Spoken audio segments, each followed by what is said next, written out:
This is Bharat FM. बजेगा Bharat झूमेगा Bharat.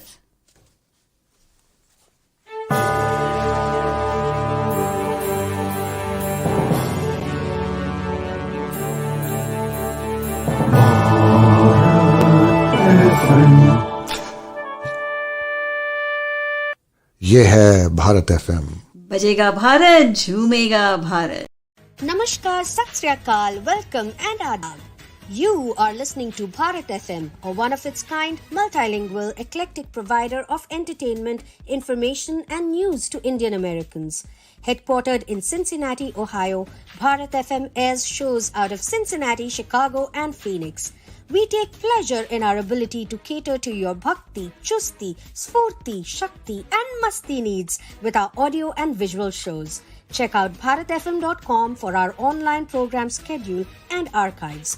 I'm sure the content will definitely tickle your senses. Tune in via the 24-hour web streaming on bharatfm.com or via the Bharat FM app. More information can be procured at 513-488-5070. दोस्तों नमस्कार, आदाब, सत श्री अकाल, वड़क्कम, welcome. आप सभी का Bharat FM के इस कार्यक्रम में जिसका के नाम है रूबरू में तहे दिल से स्वागत है और मैं हूं आपका दोस्त और host Ashish Jha. So folks, before we start today, let's talk a little bit about our guest. Ranjani Rao, author of Rewriting My Happily Ever After, a memoir of divorce and discovery, is a trained scientist, a self-taught writer, yoga practitioner, and lifelong learner committed to an apprenticeship in observation. Originally from Mumbai, she spent her early adult life in the USA, where she first began writing. Her fiction and non-fiction writing are inspired by her life in 3 countries and travels to 30. Her work has appeared in several print and digital publications in the USA, India, and Singapore. Her essay titled The Girl with the Red Dot, originally published on alternate.org, was chosen for inclusion in the Thomson Reader, a college-level English textbook. She is the author of 3 books, a regular columnist for India Currents, an Indian American magazine, and the Straits Times, Singapore. When not working or tackling the unread pile of books by her bedside, she goes for long walks in the nature reserve behind her home.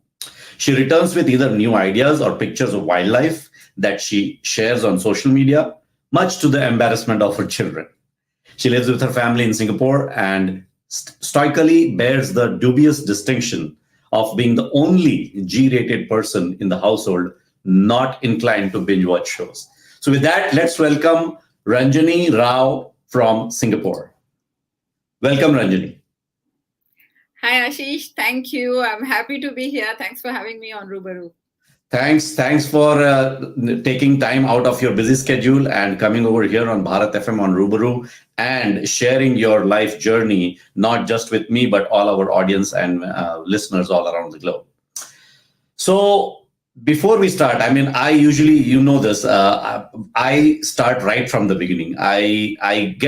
We will talk about your book more, but before that, we would like to get to know how you got to that book. So with that, let me ask you, tell us a little bit about where you were born and how was your childhood like? I was born in India. Actually, my birth happened in Chennai, but I spent all my childhood, my whole life before I left for the US in Bombay. So I am at heart a Mumbaikar. Okay. And I know that you and I have that in common. Yeah, connection. Yep. Yes. I was brought up in Bombay in a family. I have 2 siblings, and my parents and my grandparents also are from Bombay. And I had my schooling and my college in Bombay. And once I finished my undergrad, I then moved to the US. So that's how I got my start in life. And the one thing I always like to say is, I don't have the angst of a small town person because I grew up in a big city. Right. So what were you as a kid, as a child? What were your dreams growing up?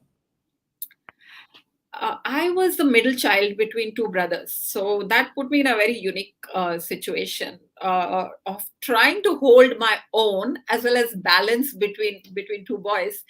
And I went to a different school. I was sent to a convent school, which happened to be a girls' only school, while my brothers went to a different school.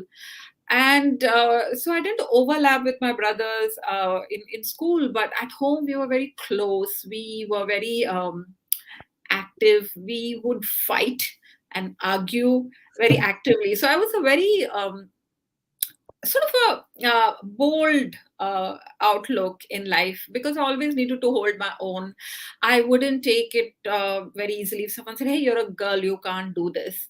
And I would say, "I'll show you," right? I always had that a little bit of a activist persona, and also have always been a big proponent of women's rights and equality. And my battle started at home. So I would be always arguing with my mom that, "Are you asking me to do this because I'm a girl?" And my poor mother, who was a very, very fair person in everything, did everything equally between her kids. She always had to answer me. And I learned a lot of life lessons from my mother. But the good thing was I was always allowed to express my views. And it was okay if my views were different from those of others. So I was a very outgoing, outspoken child. I was also very nerdy. I I did well in school, and you know how that Yeah, works out. Actually, it works out well in India, it especially of my does. generation. It's like, wow, she does well in school, and people know you for that. So that was sort of my persona, that I was bookish, I was nerdy, but I was also very friendly and outgoing. I would say I wasn't shy. Okay. And what were your dreams like? I mean, as a kid, I mean, at least for me, I mean, my dreams used to keep changing almost on a daily basis. So, how was it for you? Uh, I don't think I had huge dreams. I did know very early on that I wasn't great at drawing. I wasn't great at performing arts, but I was great at getting good marks in school. So by the time I was 10 years old, I knew that academics was where things came easily to me. And I figured that I would study further, that I would see where my curiosity led me in terms of academics. And because I came from a family where education was highly valued and equally offered to boys and girls, there was no question that any of that would be denied. And but also came from a middle class family where, you know, the dreams were also medium sized. You know, That they is were true. not larger than life. Despite being in Bombay, where with Bollywood, the fun thing was, if we left Bombay and went for a visit to some other city, people would be like, "अच्छा आप बॉम्बे में रहते हो, आप अमिताभ बच्चन से मिले हो?" And it would be like, you know, just because we live in a big city doesn't mean we hobnob with famous people, or that was that our life was up there. You know, it was a very average life. I didn't have big dreams, but I certainly knew that it would be Something in academic. your academics related. Okay. And what about hobbies or extracurricular activities? So I did learn dance for a little while, but I really didn't have the stamina. I couldn't, you know, Bharatnatyam, once you start taking it as a young child, I really didn't have that much stamina. And I didn't do much other than that. I played a little bit of basketball, but I read a lot. I was always to be found with a book, not necessarily textbooks. In fact, textbooks were easy. I would, you know, prepare for the exam and be done with it. But I was always reading. So whether it was a newspaper or a Reader's Digest subscription, which my parents had, or any of my aunts or uncles who would come by, someone would have a, you know, magazine, that even Stardust or Femina or, you know, any of those, was always happy to read magazines, always happy to read books. And that's what I did for a long time. I didn't really venture much out of my comfort zone. If I Okay. had to change that one thing, I would change that about my childhood, I think. Okay. Okay. So in India, generally there are like two important junctures in your career, if I may say. One is your 10th grade and the second is your 12th grade. Now you mentioned that you were very good with academics. So is it like, I know this might sound a little weird, but it generally happens that if you're good in academics, for some reason, commerce and arts is already out of the picture. You have to get into science, which Mhm. I feel now that that's not right. But That's my observation when I think about India. So what was it in your case when you got into your 10th grade? Now you have to decide on in which stream you need to get into. What was your decision at that point? Clearly, it wasn't even a decision, right? Because I did well. Everyone assumed I would take science. Right. And I did like the logic of science. I liked how you had a hypothesis and you collected data and you came to a conclusion that really stimulated me, to apply myself. And anyone from Bombay knows, especially of a certain generation, that I got into Agarwal classes. Oh, Getting wow. into That's a Agarwal big classes. deal. I know getting into Agarwal classes is a big deal. Yeah, it was a big deal, right? Which was not such a great deal because it's a tuition center at the end of No, the day. but their criteria and filtering process is not easy, is what I have heard. Correct. So I went to Agarwal classes, and after 10th, I did science for 2 years. After that was interesting because, again, the expectation is if you have taken science in 12th, that you will do engineering or you will go for medical, which was more suitable for women. And engineering is something that boys took. The stereotypes persisted. Yeah. So the expectation was that I would choose medicine. And that is something I didn't choose. You didn't want to. Okay. No, and I'll tell you why. It wasn't because I wouldn't get in. I didn't want to apply for medical school because I thought that the life of a doctor really involves making space for other people's discomfort. People go to a doctor not to chit chat. They go to a doctor when they're sick. Yeah. Clearly, right? So I didn't think that day in and day out, morning to evening, if people were meeting me only because they were sick, I didn't think I had it in me to do justice to that job. So even when I was 18, that's why it's a noble profession. That's the reason it is a profession. Right. So I was very clear I didn't want. So even at age 18, I said that no, I don't want that. So I did the next thing, which was I went into pharmacy school. So I got a pharmacy degree in Bombay. Okay. So it was still medicine related, though. I thought you might have completely switched to engineering or something. No, I actually did get into engineering, to be honest. Okay. But I had a family member, my aunt, who was already a pharmacist. She had been through pharmacy school in Bombay, and I liked her job. It was very different from my other relatives, and it seemed like a good thing to do, different enough. And I felt it was, like you said, it was still related to the medical field. It didn't have interactions with patients on a daily basis. Right. At the same time, you could help people feel better. And pharmaceutical sciences, I have worked since then. All my life, I have worked in developing new medicines, which are helping people. So in a way, I still see the nobleness of... Yes, it is there. Yeah, of course. Of course. So I'm assuming that after you were done with your studies, you got into being a pharmacist and continuing your career. Is that what? No, in my case, what happened was after I graduated from Bombay University, it was a 4-year college degree. I got married. And after you completed your college, you got married. Okay. Yeah, it was kind of unexpected, even for me. I don't think me or anyone else expected that I would be among the first people in my batch to get married, because I had been topping in college as well. Like I said, my parents, even though they were very egalitarian in offering opportunities, there was still the thing that our daughter should be settled.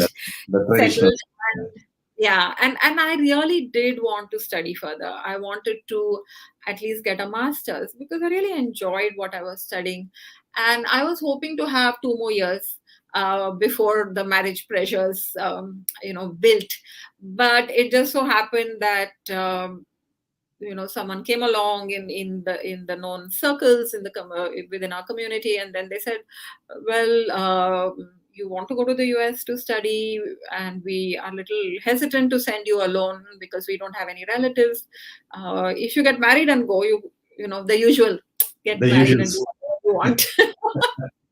So I was introduced to the person who would become my husband, and my only condition or the main discussion for me was I want to study. Continue study, yeah. Mm-hmm. Yeah, whether I'm married or not, in my next few years I want to study, and there was no objection.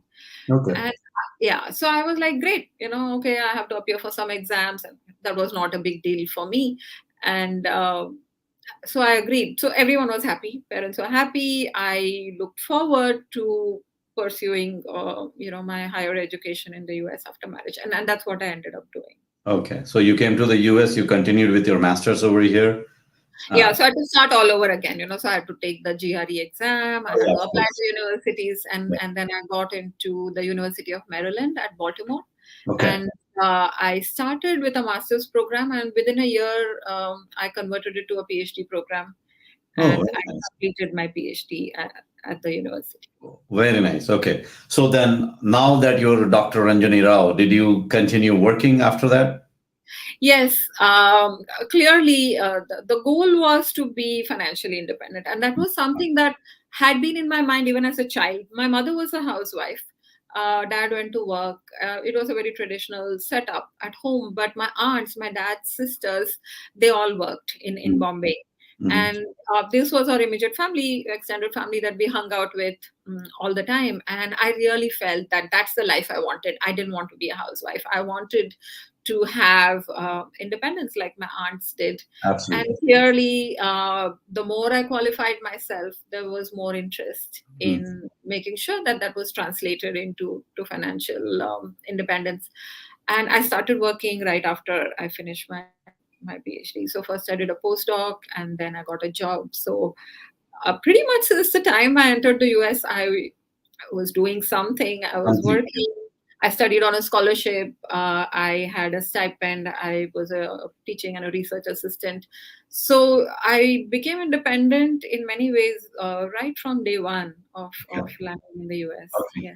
Yeah. And this is mainly, unfortunately, this is mainly true for the women who are from India, because you have to manage home and your work.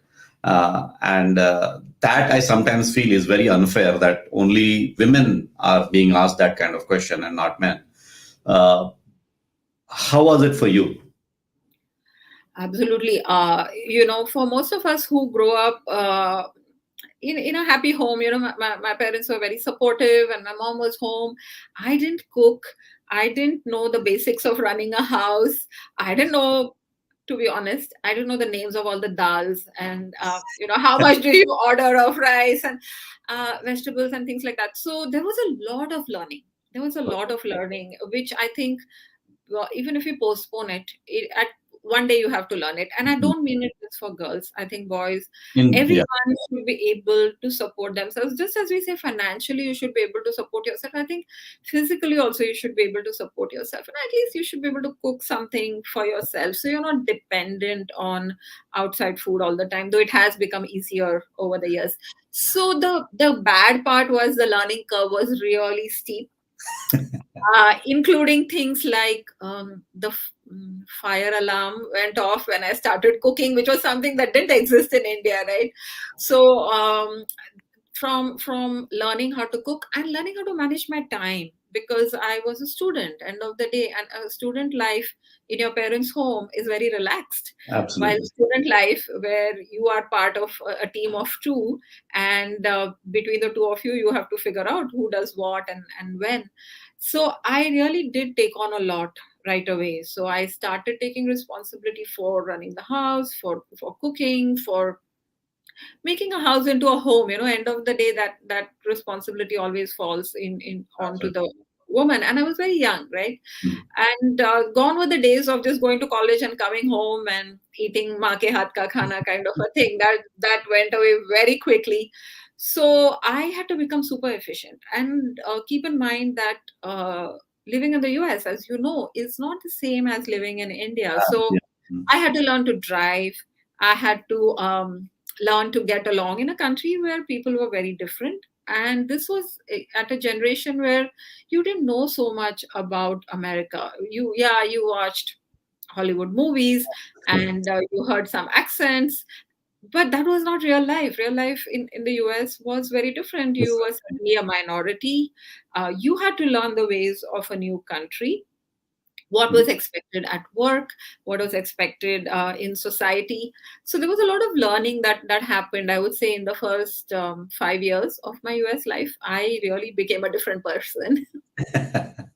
Okay. All right. And how was your family life continuing at that time? Like I think you mentioned you have a son, I think. Daughter. You have a daughter. Okay. So how was that journey once you had a kid? Did anything change for you? So my marital life in the beginning was okay for a couple of years, and there was pressure, not pressure, but it was like, oh, are you going to have a child? I know you're studying and stuff like that. So I had a little bit of trouble getting pregnant, and actually my PhD came before the child came, and in many ways that worked out better because I was able to give my full attention to that. By the time my daughter was born, I had finished my PhD and we had moved from the East Coast to the West Coast. So I moved to California and I had started a job. Okay. And that was another level of learning. So I would say my next growth spurt happened with motherhood because I had a new job and I was pregnant. Right. So within a few months, I went on a very short maternity leave, and I returned back to work. And this time there was a baby also to take care of. Yeah. And my mom came to help me initially for a few months, but one day she went back to Bombay, and I had to pick up all the pieces, right? So that was another big learning curve to manage career, to manage expectations at work, because this was not school anymore. In school, the expectation is you will graduate. So there is an end point, there is a stop.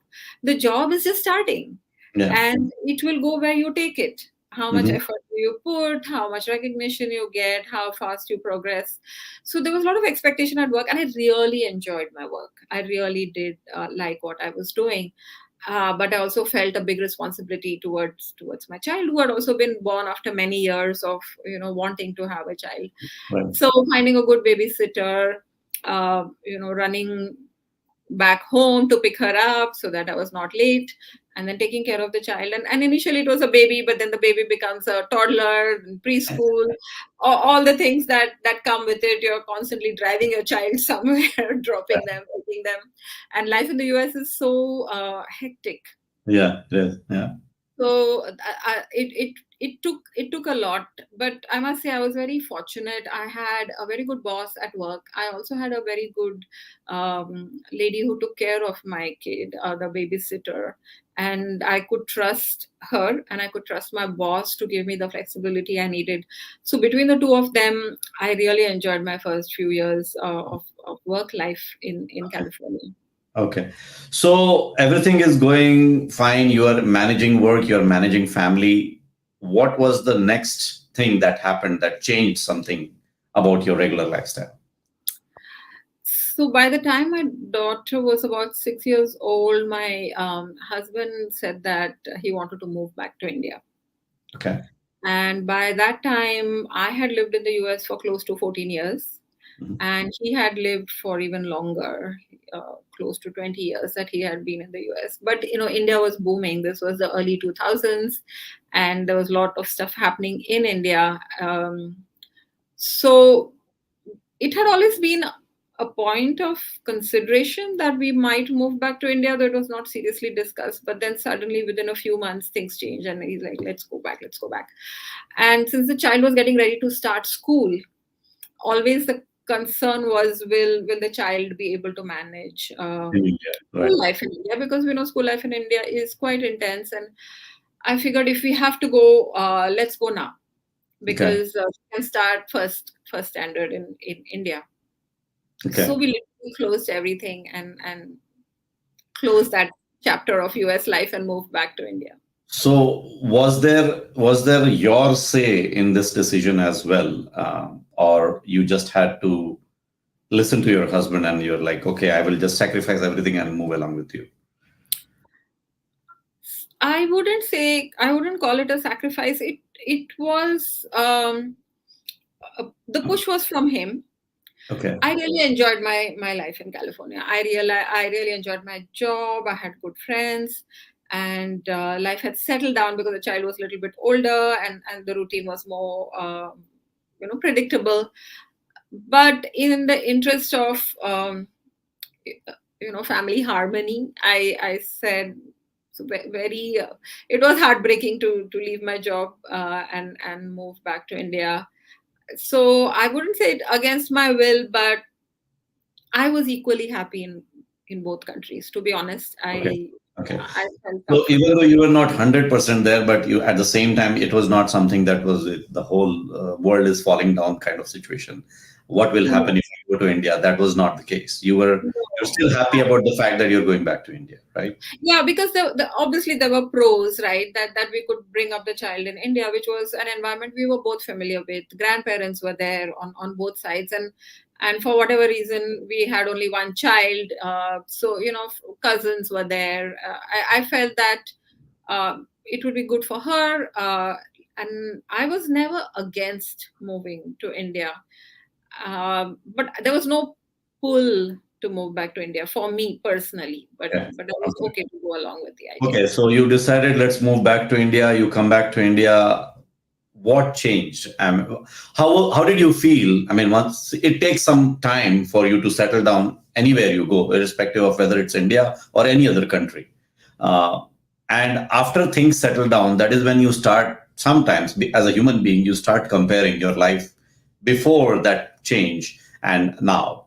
So tell us a little bit about that thought process that happened with you during that time. So one of the best things that happened to me was just before we moved back to India, I had started writing. Oh, And I actually started writing sort of a diary or a journal for my daughter for the first few couple of years of her life, and oh, that got me into the rhythm of writing. But it was right. a very personal thing. I wrote, I typed it on a Word document and I saved it, and I thought it was something for her and me that I would share it with her when she grows up. But I sent an article to the San Jose Mercury newspaper, and it got published. Then I started sending some personal essays to India Currents, which is a California based Indian American magazine, and they published. So when I moved back to India, I offered to the editor of India Currents that why don't I write a column on moving back to India, because a lot of people were doing that, and there was a lot of interest in same question like you're Interesting. asking. Yeah. Uh, So not only was I experiencing my move back to India after 14 years in the US, I was also writing about it. Writing. And Yeah. writing has a way of making your thoughts and feelings concrete, because now they are in words and they are in print. So I had to pay close attention to how I felt after moving back.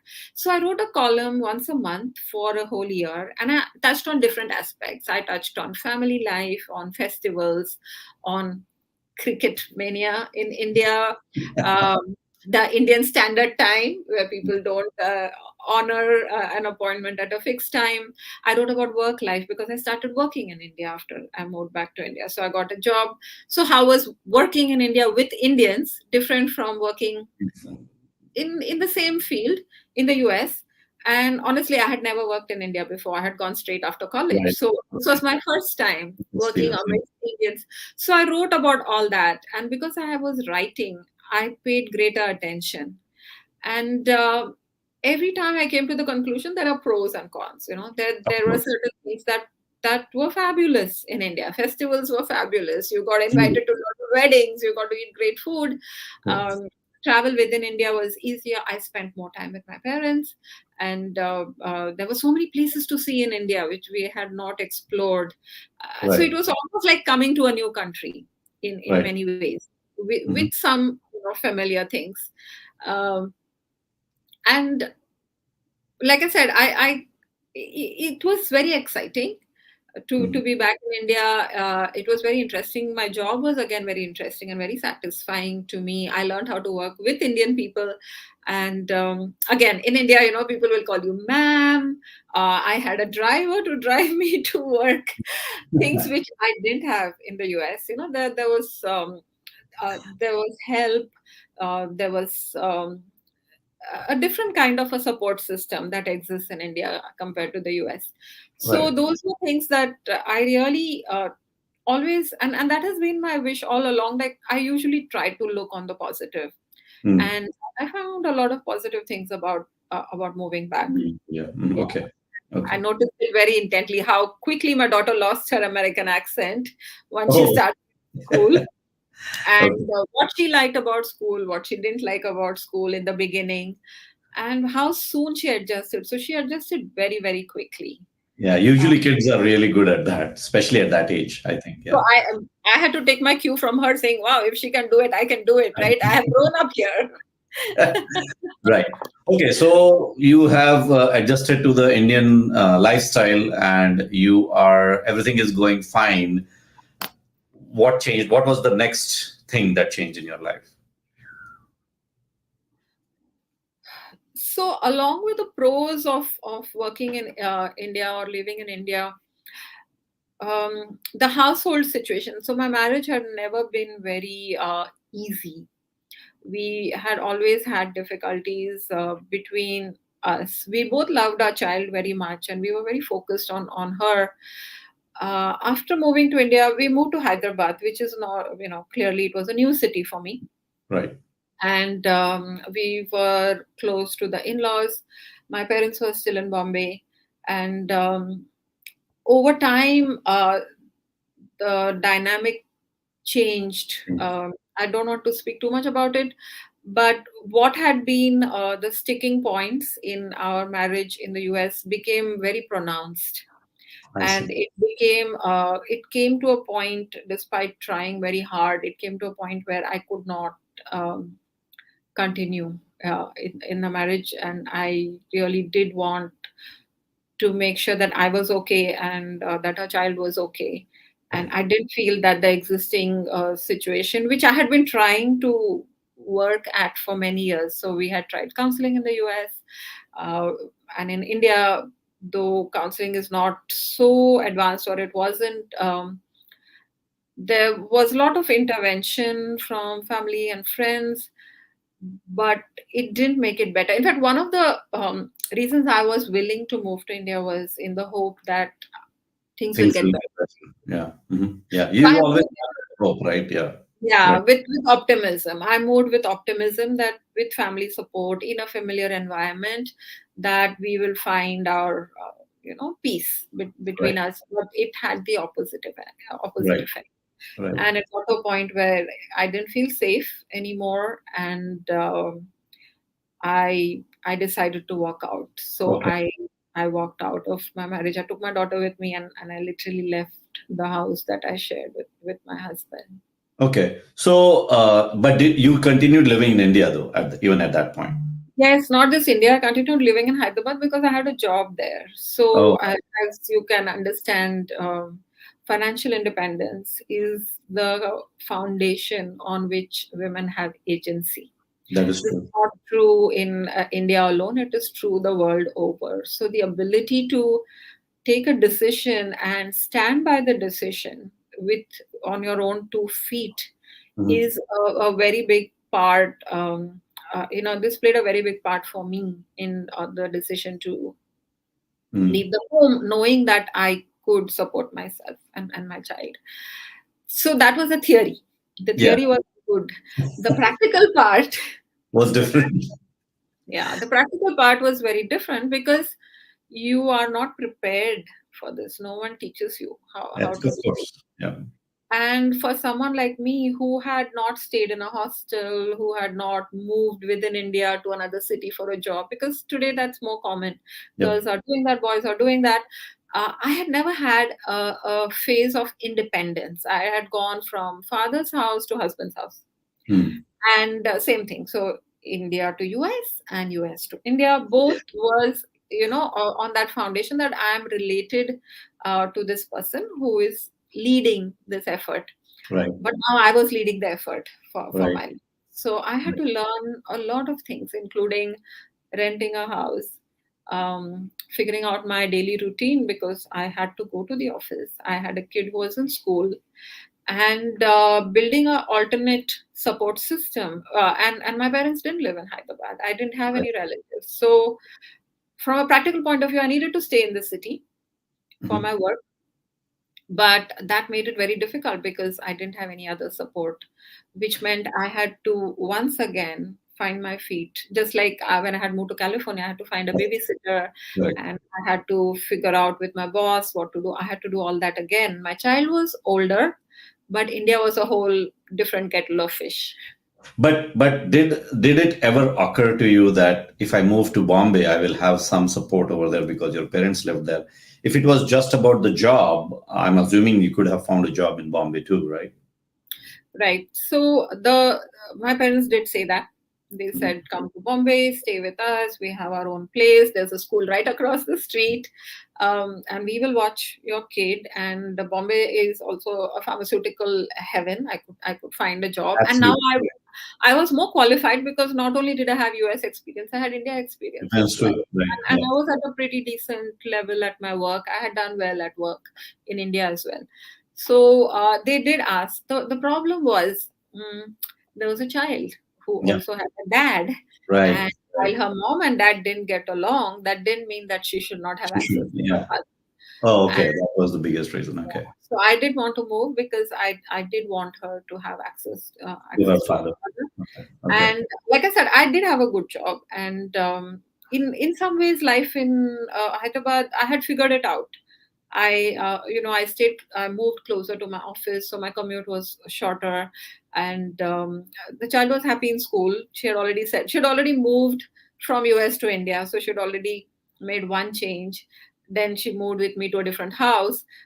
So I tried to keep her school the same. So I was trying to also minimize the changes in her life. Right. So I had made a big one.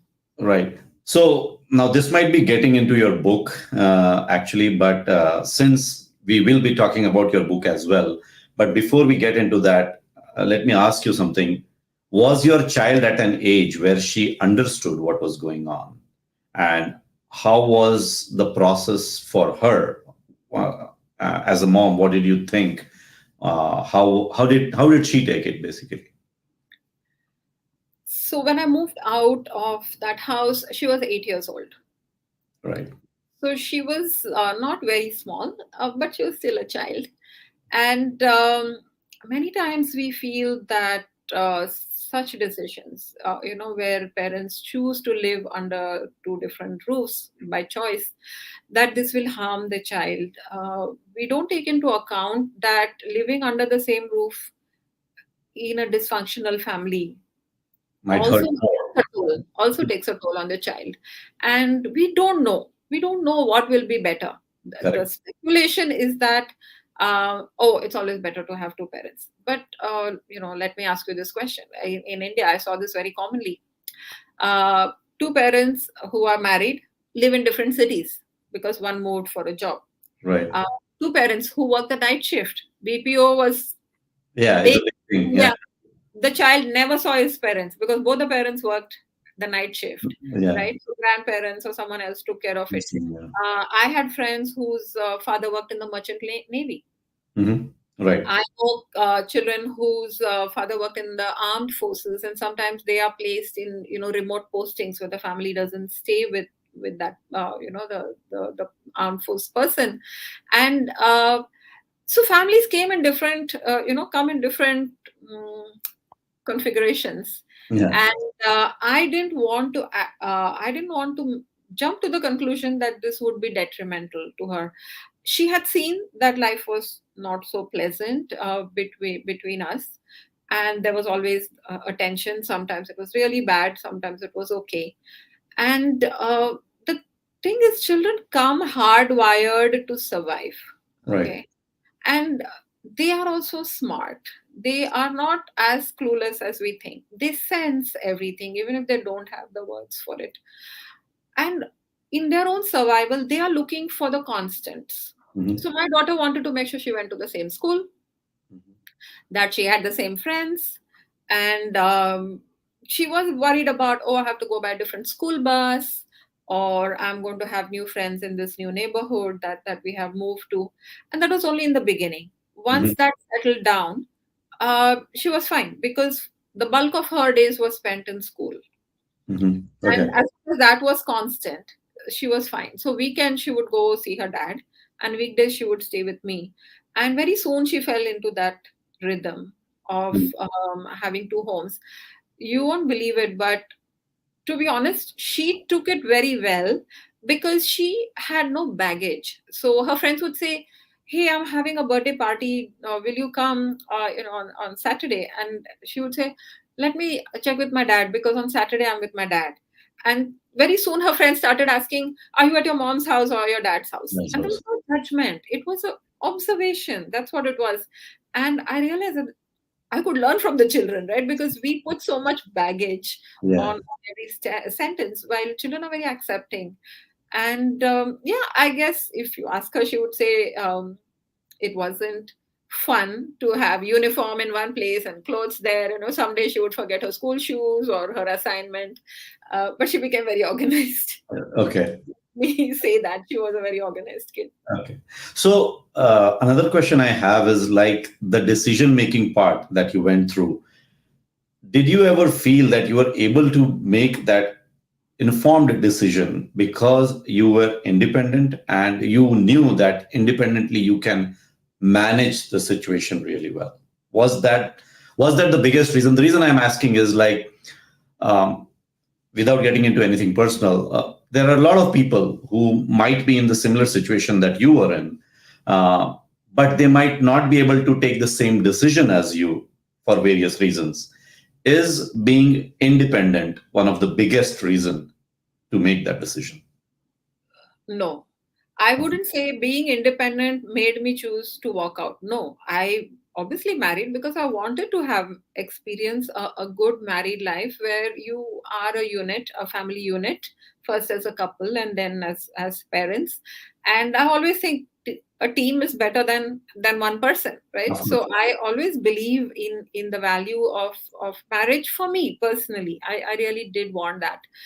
When it became untenable, when it became difficult for me to be myself, and I felt that my well-being was being affected, and I had tried everything. We had tried counseling both in the US and then even in India, and there was a child.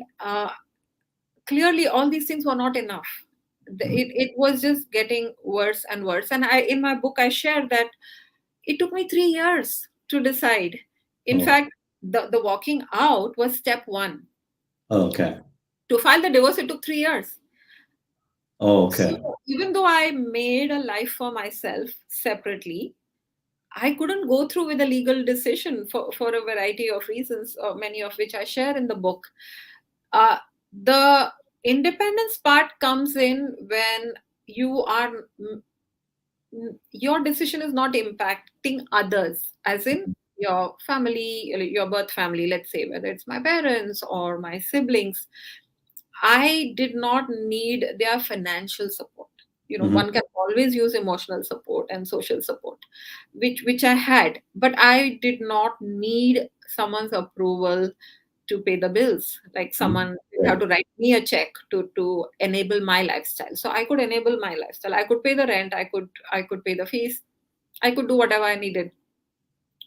And that's why no one forced me to either walk away or to stay. Mhm. So I had more agency because of that.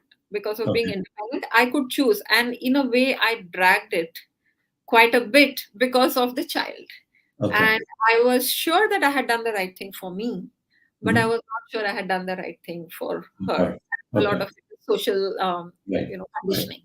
So tell us a little bit about the book. At what point you decided that I need to write a book about this? So the separation happened, then the divorce happened, and I continued to live in Hyderabad even after the divorce. So legally, we were done. We were no longer just separated; we were divorced. But the arrangement continued. The child went on weekends to her dad and stayed with me. In those years, I lost my mom. My mother died suddenly, and 4 years later, my father also passed away.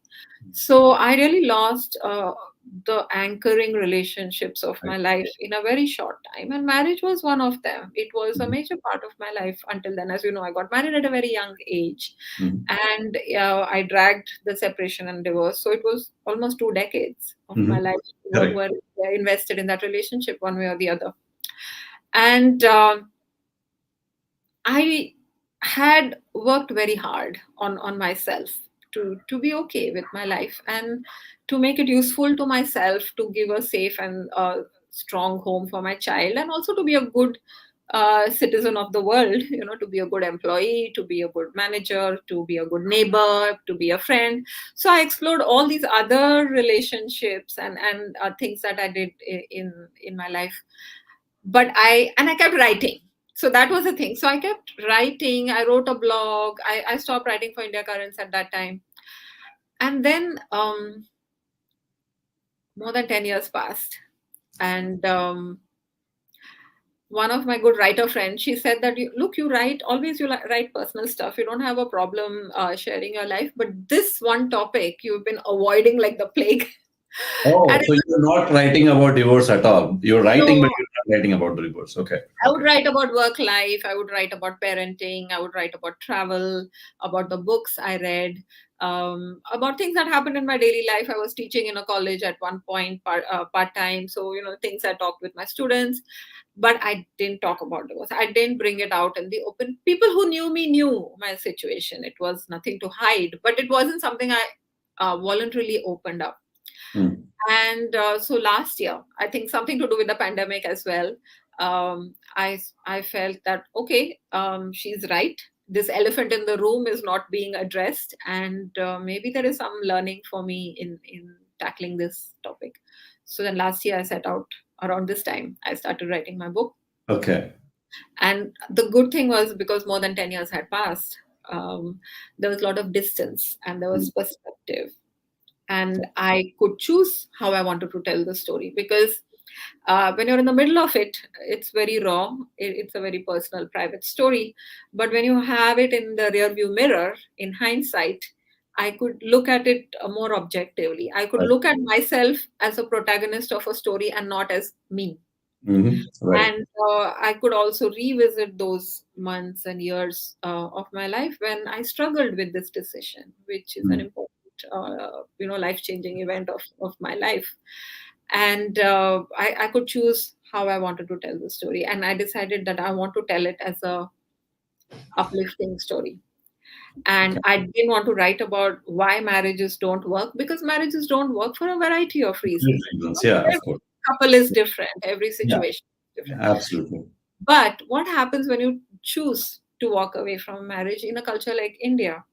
That what awaits you at the other end of the decision is common. Hmm. You have to learn certain things. Yes. You have to leave certain things. You have Correct. to let go of your friends. You have to let go of titles, like you're no longer Mrs. So and so. Yeah. Right. uh, you have to rethink about yourself in the social context. You Hmm. have to hold your own, and this is very scary to many people who are in unhappy marriages. They are very scared about what happens if I leave, Yeah. and that's why Exactly. they don't even attempt, even if they may have financial independence. Let me Yeah. be clear, a Still, lot of still people have people may financial. not attempt. Yeah, you're right. Yeah, I agree. Hmm. So I wanted it to be that, I wanted it to be a book that I wanted to read when I was going through that situation. Because when I was in that situation, as a reader, I wanted a book by an Indian person who discusses the social context. Because in America, even today, they say 50% of marriages end in divorce. Yeah. Hmm. That's not the case in India. The Yeah. percentage is very low. The Very low. numbers are high, but the percentage is still very low. Yeah. And they say that it has doubled in the last decade or so. But there was no book, there was no true story of Right. someone who had walked that path. So I said, let me write it in a way that someone who is in that situation today, which is more than a decade after I was in that situation, let someone find this book if they're looking for it. And I wrote it like that. So that was a motivation to Okay. write my story, but to make it something useful and a hopeful narrative for someone else who may be in that same situation. So basically, the audience for your book is somebody who might be in a situation where they are finding it difficult to take a decision, or somebody who might have already taken a decision, but as you said, the life is different on the other end. They might not know how to move forward. Is that what your book is all about? Who is the audience of your book, basically? Right. So when I wrote the book, I said it would be directly relevant to people who are considering, Mhm. going through, or are dealing with the aftermath of Okay. divorce. So that was the reader I had in mind, and to a large extent, I thought my readers would be women. Okay. That was before I published the book. Okay. Now that the book is out, I see that it is striking a chord with all kinds of people. So there are young people who are not yet married. There are middle-aged people who have never been married. There are divorced people. There are very happily married for decades people. There are men, both married and unmarried, who have read my book, and everyone finds something that resonates with them. So either it's their own story, or it's the story of someone they know, or there are bits and pieces which reflect their journeys, if not the story. So the way it works is the um, the story itself may not be identical, but the emotions are universal. Right. You feel that, like you feel, if you feel if you felt disappointment in your life, you will resonate with the disappointing facts. If Mm. you've been at a place in your life and someone came and helped you, and you read that chapter and you say, yes, this happened to me. I remember being in this situation, either helping someone or taking someone's help. Mm. And things like, I talk about buying my first car, even though I had been driving for many years. Yeah. And there was an American woman who read my book, and she said that I felt the same way when I bought my first car after I got divorced. And it doesn't have a cultural connotation, but the emotion, the joy you feel when you achieve something. So I found that in common. Then I had suffered from infertility before my daughter was born. So Mm. there were people who read it and said, I have been through a similar Right. experience. So I found that the emotions evoked in the reader, a wide range of emotions were evoked. And so the readership is more than what I had originally envisaged. So one thing I must say that just came to my mind is like single unmarried people reading this book. Hmm. What do you think is the reason behind? What are they trying to find in the book?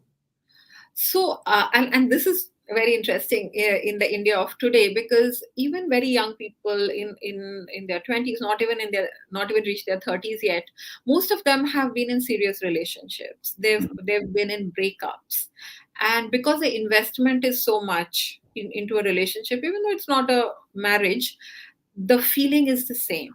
It's Mhm. it's the feeling of loss, of grief, of disappointment when relationships break up.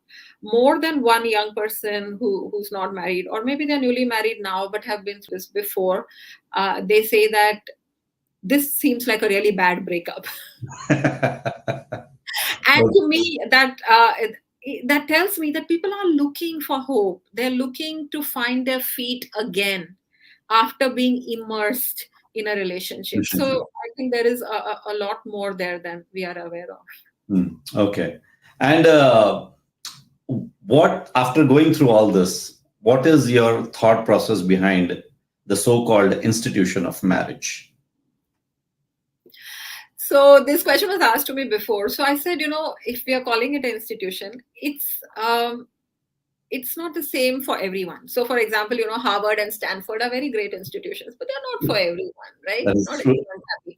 Yeah. So marriage as something you want to experience in life, a commitment, a long-term commitment to a person, knowing that it won't all be, you know, roses and chocolate like Valentine's Day. It's not going to be walking into the sunset. It requires work.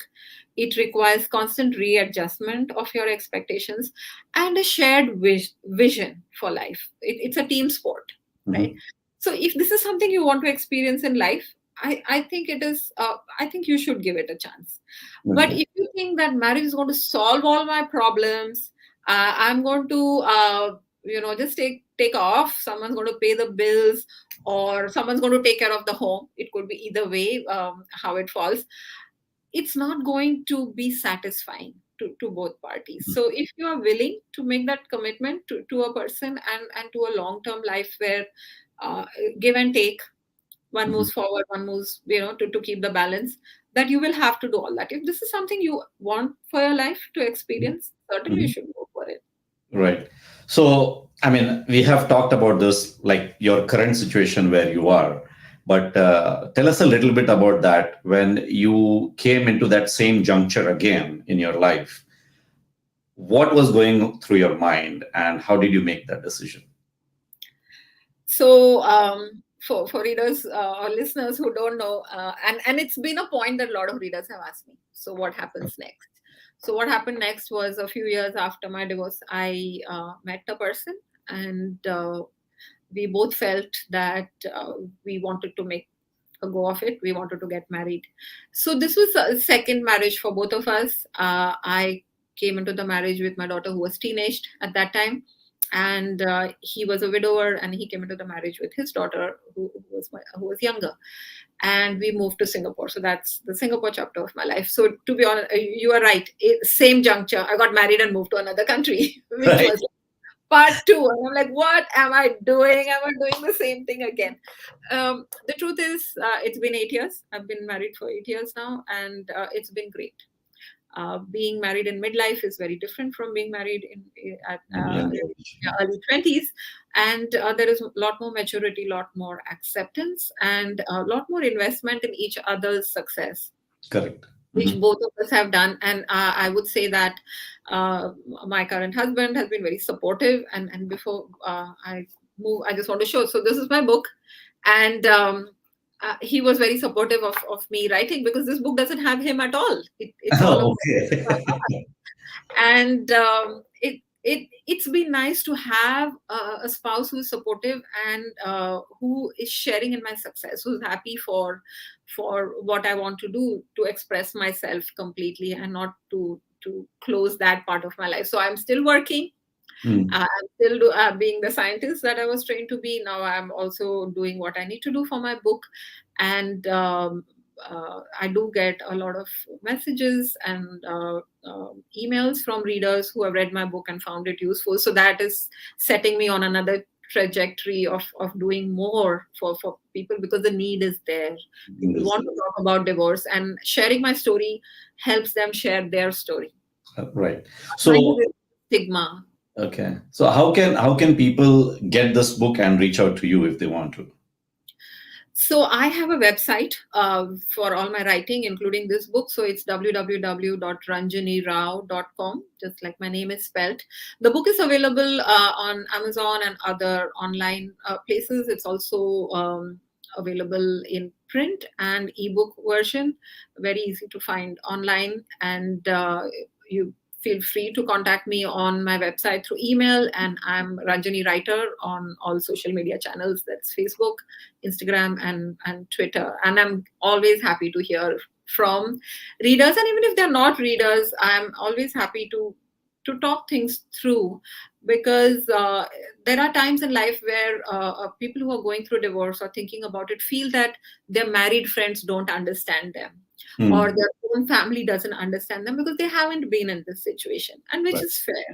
So they want to talk to someone who has walked the talk, who has walked this path. So I'm happy to be that person. Absolutely. All right. We are coming to the end of our conversation. We have like about 2 minutes left. So one last question that I have for you, that this pandemic especially has taught a lot of people that there is nothing called as planning and thinking about things working out for you in a couple of years. But still, as a human being, we always dream, we always plan, we always look out for what we see in future. Whether it works out or not is a different story altogether. But as a human being, you always do that. So as Ranjani Rao today, what do you think about the future of Ranjani Rao? What does she think she wants to be? And what does she think that she wants to do in future? That's a great question. And it's something I've been grappling with more so since the book came out. And I know that the book is not the end of my journey. This is actually the beginning. So, and in this connected world that we live in, I feel that the book is just a conversation starter. Mhm. And to keep the conversation going, the book end of the day is a static thing. I've published it, it's there. But how do I keep the conversation going? So in order to do that, I'm planning to launch a podcast and very, very soon, called Rewriting Your Happily Ever After, and where I will talk, about divorce with people who have been through this experience and through the support system that one can develop to deal with this life event. And that's all it is. End of the day, it's like a choice you made, like to move to another country or to go to a particular school or college or get married. And in this case, it didn't work out. So what happens next? So instead of treating it as a disaster, you treat it as a fork in the road, which Mhm. moves you in a certain direction. But there are certain things you can do to ensure that you plant your feet firmly and find that authentic calling for your own life. So I'm hoping that the book is the beginning. I may write other books in the future. A lot of people have asked me about my second inning, so to speak.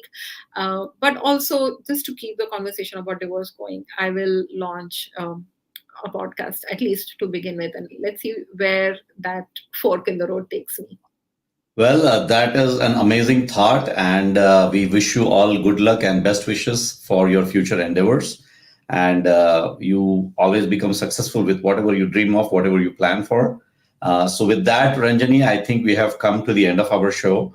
And it was an amazing, amazing conversation. I mean, I usually enjoy these Rubarus because I get to meet people from all around the globe. I get to know their story. And there's always some new learning when you speak to people from all around, because everybody is different. Everybody's thought process is different.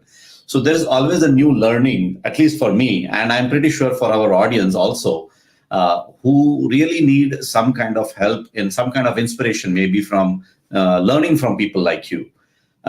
It has definitely been a wonderful conversation, last 1 hour, and thanks to you for sharing your journey with all of us and inspiring a lot of others out there who might be in a similar situation like you and talking about your book. So thank you very much, Ranjani, once again on coming our show. We truly appreciate it. And we wish you all good luck and best wishes for future. Thank you so much. It's been my pleasure. And yes, the hour did go by very quickly.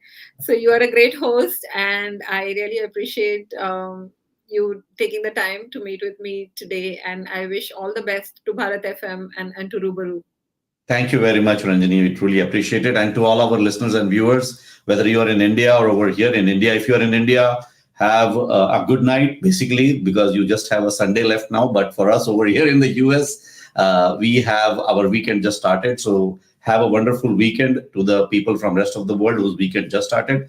And to you, Ranjani, I know it's pretty late in the night. I think it is 10:30 out there. Yes. So good night to you. You enjoy your rest of the weekend, your Sunday. And as I said, good luck for your future and all the best wishes for your future endeavors. Thank you very much. Thank you. Thank you. Yep. Namaskar, Sat Sri Akal, welcome and adab. You are listening to Bharat FM, a one-of-its-kind, multilingual, eclectic provider of entertainment, information and news to Indian Americans. Headquartered in Cincinnati, Ohio, Bharat FM airs shows out of Cincinnati, Chicago and Phoenix.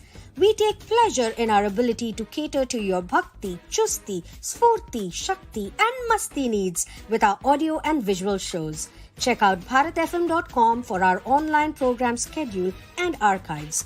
I'm sure the content will definitely tickle your senses. Tune in via the 24-hour web streaming on bharatfm.com or via the Bharat FM app. More information can be procured at 513-488-5070. This is Bharat FM. बजेगा भारत, झूमेगा भारत.